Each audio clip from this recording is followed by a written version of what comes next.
Amelia en el camino del agua, de Mauricio Suárez León. 1. De niña siempre lloraba cuando mi mamá me hacía trenzas, porque ella me tiraba el pelo con fuerza y lo estiraba tanto que casi ni podía pestañear. Yo aprovechaba y lloraba con ganas porque, de verdad, no exagero, lo más sensible que tengo es el pelo. Si a mí me duele algo, por dentro, me duele hasta el pelo.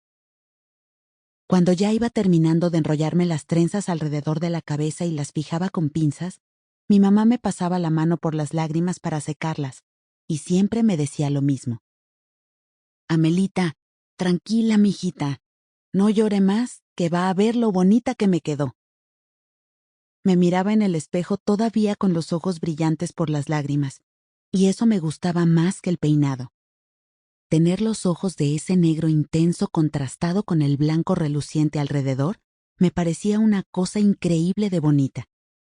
Además, solo en los ojos, en la mirada, reconocía que era yo la misma que estaba sintiendo adentro, viendo todo lo que pasaba afuera con esos ojos enormes que parecían huevos fritos perfectos, de esos que toman la forma redonda de la cazuela y no se pegan, ni se queman, y a uno le da hasta tristeza dañarles la forma para comerlos con arroz.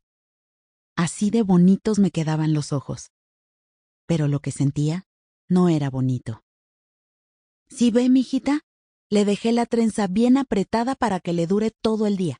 ¿Le gustó? Sí, mamá Luisa, le decía tratando de sonreír.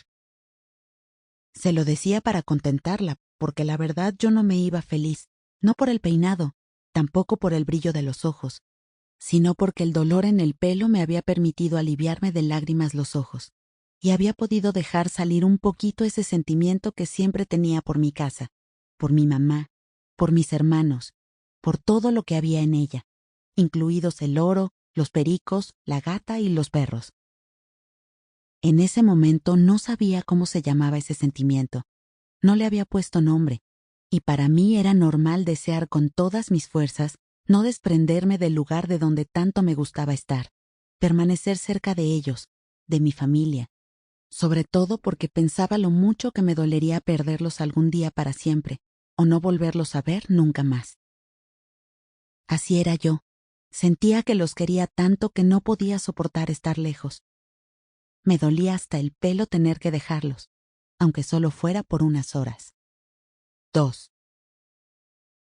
En mi casa yo era la mayor, aunque antes de mí había nacido un niño que apenas vivió unos meses y que mi mamá recordaba siempre con mucha tristeza porque se lo había llevado el dengue. Desde entonces, ella no permitía que a sus hijos se les parara encima ni una mosca, porque creía que estaban en grave peligro de enfermarse. Como a Nicolásito, que era el nombre de mi hermanito muerto, no lo habían logrado salvar en el hospital del pueblo, ella había renegado de los médicos y jurado, en medio de su dolor, que nunca más volvería a pisar un centro de salud. Por eso, cuando volvió a quedar embarazada de mi papá, un pescador que bajaba en chalupa por el río en época de subienda para venderle su pesca a los comerciantes de los barcos, ya no quiso tener a sus hijos en ningún otro lugar que no fuera la casa.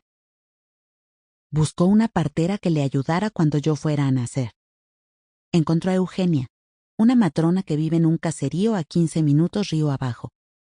Como donde vivimos llueve al desayuno, al almuerzo y a la comida, Eugenia le había dicho a mi mamá que le avisara con tiempo cuando rompiera fuente. No fuera a ser que por la lluvia no pudiera llegar a tiempo para recibirme. Bueno, lo cierto es que me adelanté a nacer 2 meses. Ese día mi mamá se encontraba trabajando en recoger mariscos en la desembocadura del río, donde se junta con el mar. Ella se había estado agachando tanto que sin darse cuenta terminó empujándome fuera de su vientre. De regreso sintió que los dolores ya no la dejaban caminar. Intentó acelerar el paso y llegar a la casa, pero un aguacero de esos que parecen un diluvio no la dejó avanzar más. Así que terminé naciendo entre manglares, en medio de la lluvia y sin que la partera pudiera venir a recibirme en el mundo. Mi mamá decía que tuvo que sacarme de las aguas, que había agua dulce y agua salada mezclada donde me dio a luz. Eugenia Sample complete. Ready to continue?